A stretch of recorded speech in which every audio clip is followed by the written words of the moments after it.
உலகத் தமிழர்களே வணக்கம். என் இலக்கிய பொன்விழாவை முன்னிட்டு பிளாக் ஷீப் உங்களுக்கு ஒரு கவிதை போட்டி வைத்திருக்கிறது. பிளாக் ஷீப் வழங்கும் கவியாற்றுப்படை. நீங்கள் ஒரு தலைப்பில் கவிதை எழுதி பிளாக் ஷீப்புக்கு அனுப்ப வேண்டும். என் பாடல்களில் உங்களுக்கு பிடித்த வரியை நீங்களே தேர்ந்தெடுத்து தலைப்பாக்கிக் கொள்ளலாம். தேர்ந்தெடுக்கப்படும் கவிதைகளுக்கு நான் நேரில் வந்து உங்கள் உள்ளங்கை தொட்டு பரிசு தருகிறேன்.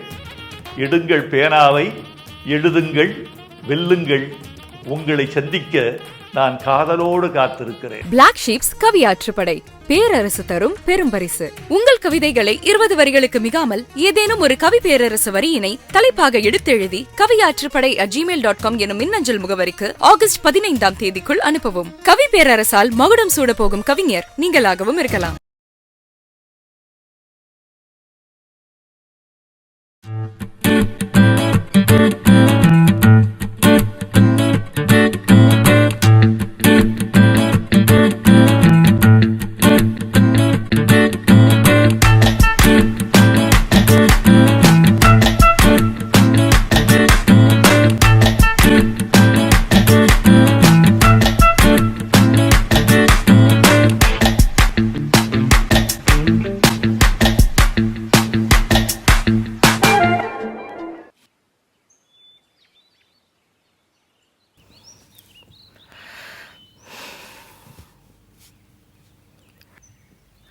உன்கிட்ட தான் மொத சொல்லணும்னு சொல்லி அப்பா கிட்ட கூட இன்னும் சொல்ல தெரியுமா?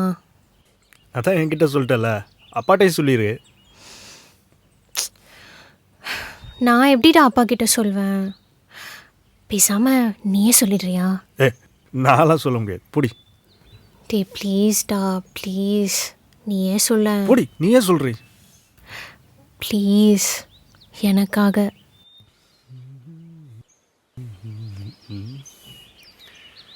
யாரு? அட மாப்பிள்ள.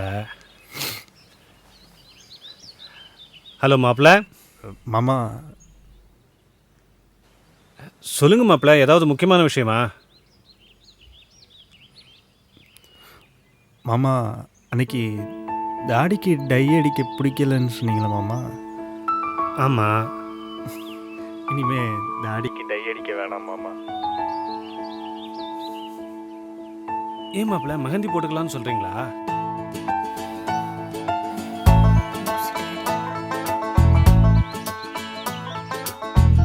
அது இல்லை மாமா. பின்ன என்ன மாப்பிள்ள? நீங்கள் தாத்தாவாக போகிறீங்க மாமா. ரொம்ப சந்தோஷம் மாமா.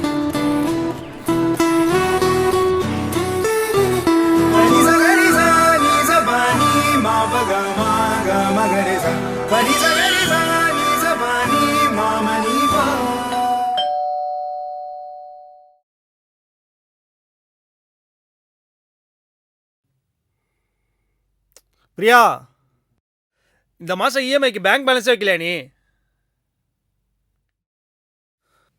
பிரியா,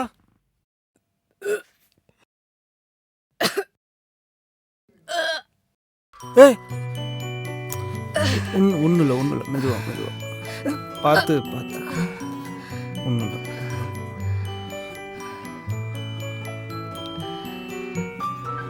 வா மெதுவா பார்த்து. ஒன்றும் இல்லை உட்கார். ஓகேவா? என்னன்னே தெரிலடா, எது சாப்பிட்டாலும் வாந்தியா வருது. ஒன்றும் இல்லை. இந்தா.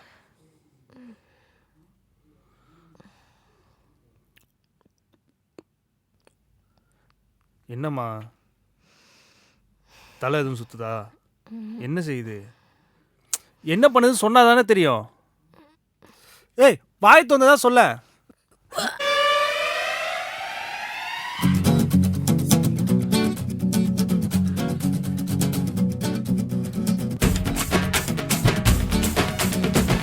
தண்ணி குடிச்சா கூட வாந்தி வருதுடா.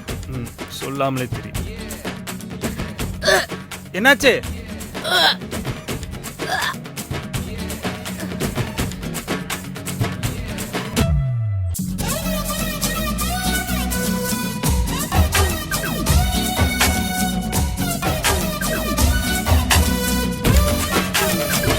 இங்க பாரு, தூங்கும் போது இப்படி திரும்பி எல்லாம் படுக்க கூடாது, சரியா? அப்படியே படுத்தாலும் கால் மேல இப்படி கால் போடவே கூடாது. இல்ல அவன் திரும்பி படுக்கணும்னா இந்த உட்கார்ந்து வயிற்று பிடிச்சு பொறுமையா.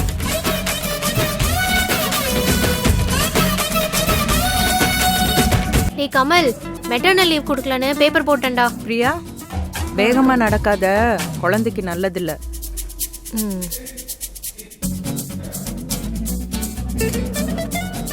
பிரியா, என்ன பொருள் சாப்பிடாத, குழந்தைக்கு நல்லதில்ல.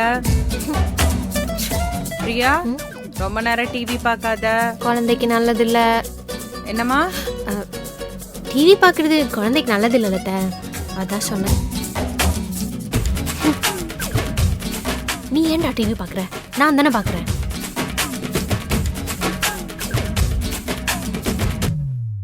ஹே பிரியா, பொண்ணுங்களுக்கு பிரசவங்கிறது 2-3 கத்தி மாதிரிடி. என்ன வேணாலும் எப்போ வேணாலும் ஆகலாம். அதுவும் வயிற்றுல இருக்கிறது குழந்தை கிடையாது, அலாவுதீன் விளக்கு. அதை தேய்ச்சிட்டே நீ என்ன கேட்டாலும் உனக்கு அது கிடைக்கும்.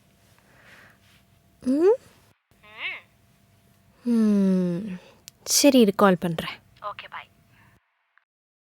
கமல், ஆ, கமல் இங்க வாயேன். இதோ வரேன். என்ன பிரியா? எனக்கு கொஞ்சம் சுடு தண்ணி வச்சு தரியா? உள்ள அவ்வளவு வேலை இருக்கு, சும்மா. எனக்கு இல்ல, குழந்தைக்கு கோல்டு பிடிச்சிக்குமா, அதான். சரி, இரு வரேன்.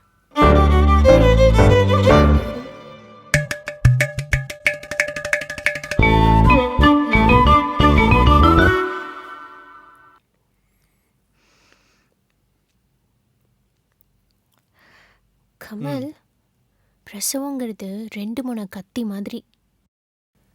எப்போ என்ன வேணா நடக்கலாமா? உனக்கு என்ன வேணும்? எனக்கு ஒரு ஆசை. எனக்கு மாங்காய் சாப்பிடணும்.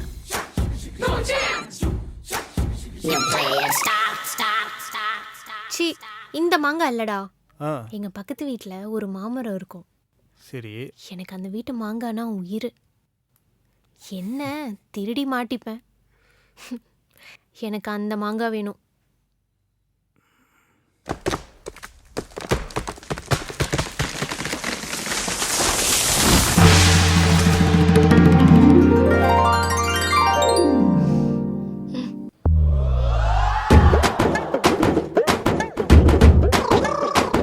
கமல், எனக்கு இன்னொரு ஆசைடா. என்ன? ராத்திரி மாடி டேங்க் மேல நின்னு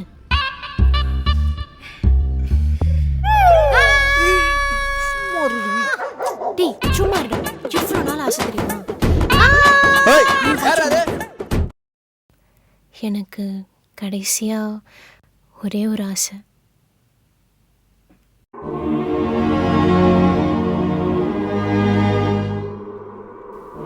நான் எங்க என் அம்மா முகத்தை பார்த்தா ஏங்கி போயிடுவேன்னு என் அப்பா அவங்க முகத்தை எனக்கு காட்டினதே இல்லை.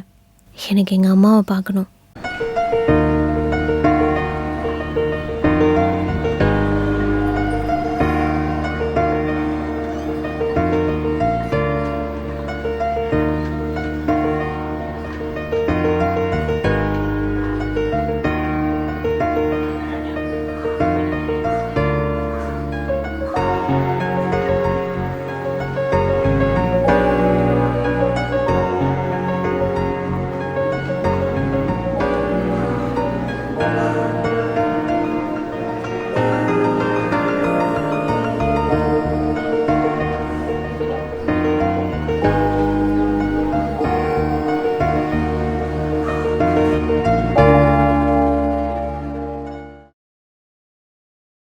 அண்ணே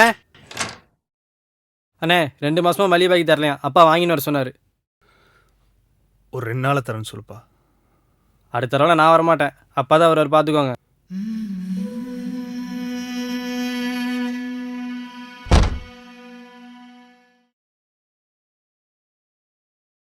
ஏன் அத்தை, என்னம்மா?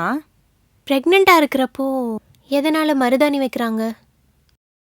மருதாணி எந்த அளவுக்கு செவக்குதோ அவ புருஷன் அந்த அளவுக்கு சந்தோஷமா வச்சிருக்கான்னு அர்த்தம். அது மட்டும் இல்ல, மருதாணி நல்லா செவந்தாதான் உடம்புல சத்து இருக்குன்னு அர்த்தம். ம். அப்படி மருதாணி செவக்கலனா இரும்ப காய்ச்சி இழுப்பிழுப்பாங்க. மா அதெல்லாம் ஒண்ணு வேணா, நீ முதல்ல வீட்டுக்கு போ. டேய் நீ சும்மா இரு, இதெல்லாம் பொம்பளைங்க சமாச்சாரம், அதை பத்தி உனக்கு தெரியாது.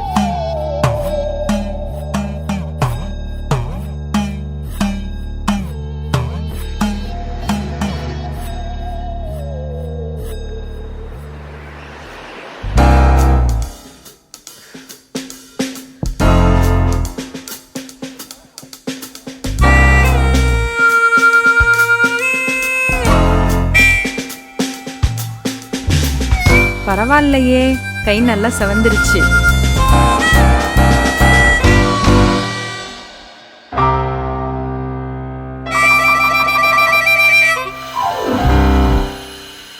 பாத்தியா, கை செவந்துடுச்சு. கொஞ்சம் விட்டுருந்தா கால் செவந்திருக்கும். உன்ன போடா.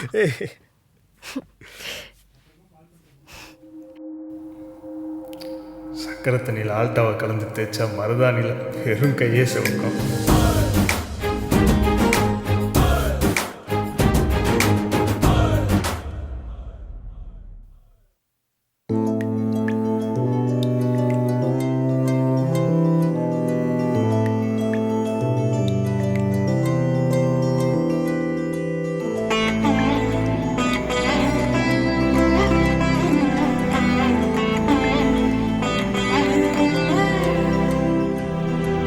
மழை நனைய வைத்தது ஒரு நாள், அதில் மயங்கினேன். அலை கரையை தீண்டிய திருநாள், மனம் கிறங்கினேன். பாத்தியா மச்சான், பொண்ணுங்களுக்கு மட்டும் வளைகாப்பு வைக்கிறாங்க, ஆனால் அது காரணமான பசங்களுக்கு ஏவனாவது கண்டுக்கிறானா? ஆம்பளைங்கனாலே இழிச்சு வாய்ந்தான மச்சான்.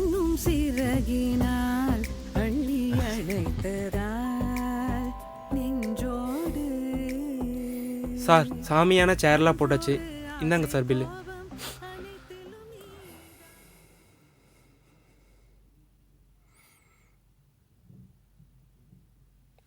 ம், தேங்க்யூ சார். இருந்தாலும் மண்டபத்திலேயே வச்சிருக்கலாம். சிம்பிளா முடிச்சிட்டாங்க.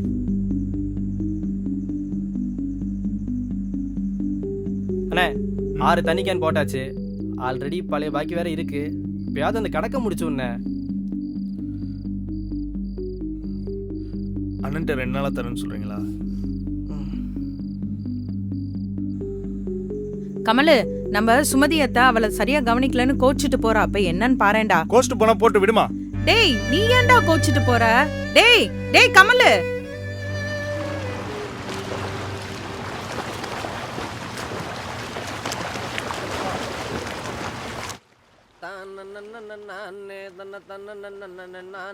தாத்தா ஏதாவது தெரிச்சா? தட்டில் ஒன்றும் இல்லை. அப்போ உனக்கு எதுவும் தெரியல போல இருக்க. பட் நீ தான்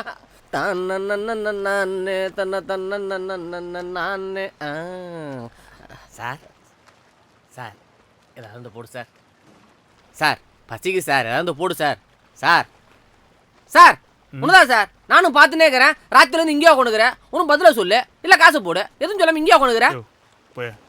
சார் இவ்வளோ கேட்குறேன், ஒரு 5-10 போடு சார், பசிக்குது சார். யோ, நீ காசு இல்லாமல் பிச்சை எடுக்கிற, நான் காசு பத்தாமல் பிச்சை எடுக்கிறேன், அவ்வளோதான் உனக்கு எனக்கு வித்தியாசம். போயா சார், நீ நான் ஒன்றுன்றியா?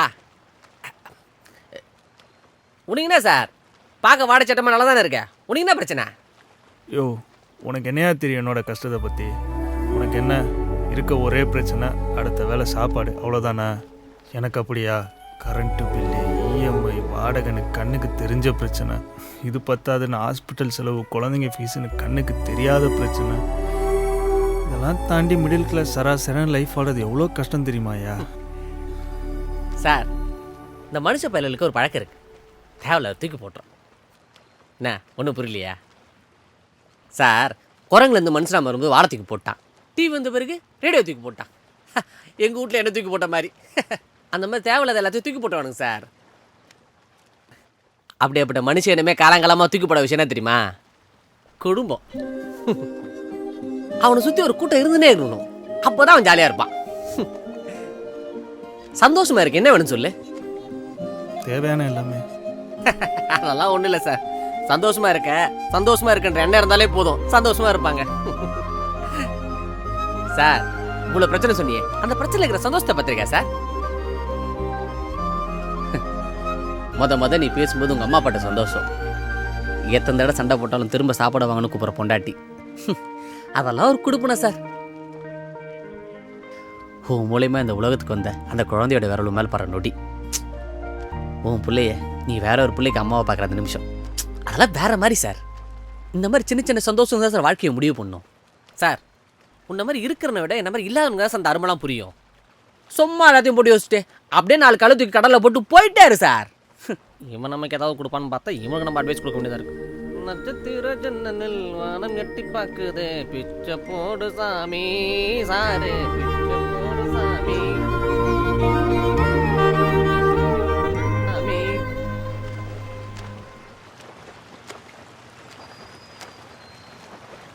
சொல்லுமா. டேய், உடனே குமரன் ஹாஸ்பிட்டலுக்கு வாடா. என்னாச்சு? பிரியாவுக்கு முன்னாடியே பனிக்கூட உடைஞ்சிருச்சு. இது வந்துட்டமா.